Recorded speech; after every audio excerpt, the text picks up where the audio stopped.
Company. Before I speak, I would actually just like to point out, where is Congresswoman Bradalio?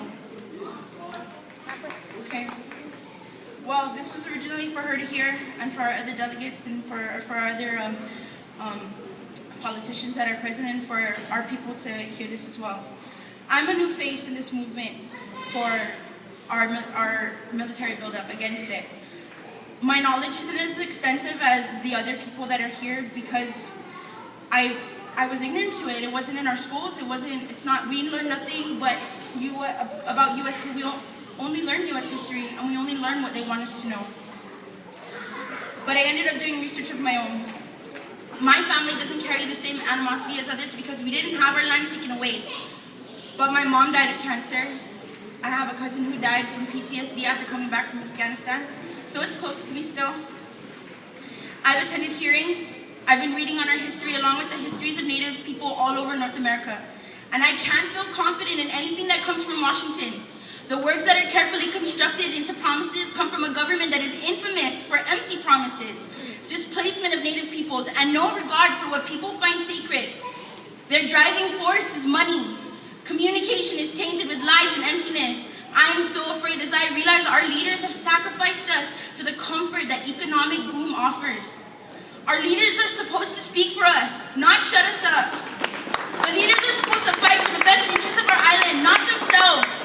You asked for our voices and our votes, and we gave them to you. And you took our trust and you sold them with your souls. Congresswoman Bradalio, you're not here, but I hope that her puppet masters are listening for me. You claim in your talk to her that 70 to 80% of the island wants its military buildup, and that's completely false.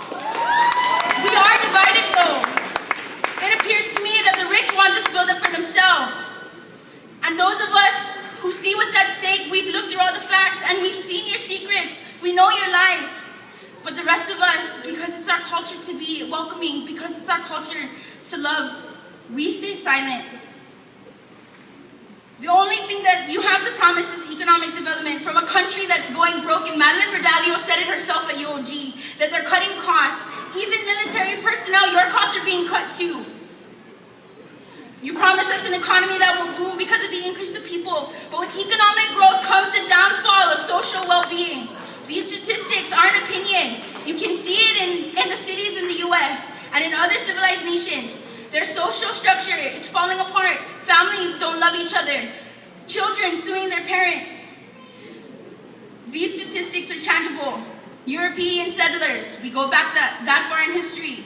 They moved across the continent, they took over native lands, made promises that remain undelivered centuries later, leaving hundreds of native people to suffer with the deterioration of their beautiful and diverse ways of living.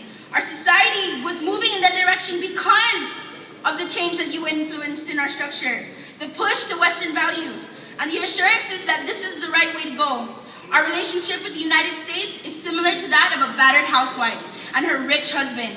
The rich husband provides monetary essentials, but his ability to provide wealth and worldly comfort, he justifies his heavy fists and cold heart. He cares for his wife as much as he needs to secure her loyalty, but also ever diligent in reminding her of the good things that he has done. But so what if he rapes her and beats her? He saved her from a life of poverty. He feeds her, provides for her, protects her. Just as the battering husband rapes his wife, the United States rapes our lands and our people. They give us enough to ask for our loyalty, and then they use scare tactics to keep us clinging to them for safety. Just as the battered wife overcomes her fears for the unknown, I urge you, people of Guam, to do the same. Our soil is rich and our people are intelligent. We are filled with much love for each other and an enormous strength of spirit. We have so much potential to move forward on our own, to sustain ourselves and preserve our island as a paradise. We're fighting to achieve this, and the military buildup will move us too far away from self-determination. Congresswoman, elected officials, it's not your job to support the buildup. It is your job to go to Washington and you tell them that we cannot be bought.